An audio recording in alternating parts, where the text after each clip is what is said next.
minsan hanggang gabi. Pero may lihim siyang hinihintay, ang araw ng sahod darating din.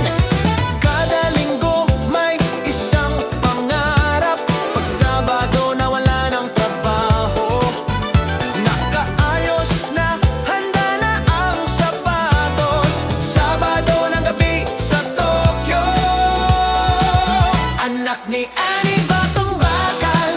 Pag sumahod hindi na mapigil, diretso sa disco sa Tokyo, sumasayaw hanggang madaling araw.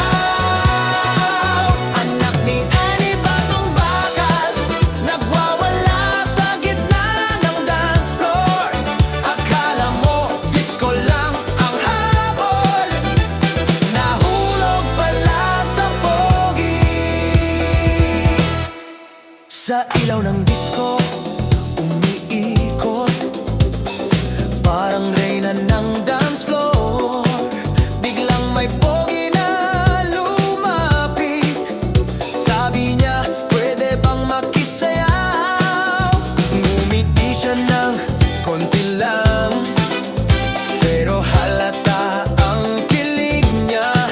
Habang umiikot ang tugtugan, parang pelikula ang eksena. Mas lalong umiinit ang gabi, mas lalong sumasaya ang sayaw. Sabi ng DJ sa microphone, Tokyo, are you ready now? Anak ni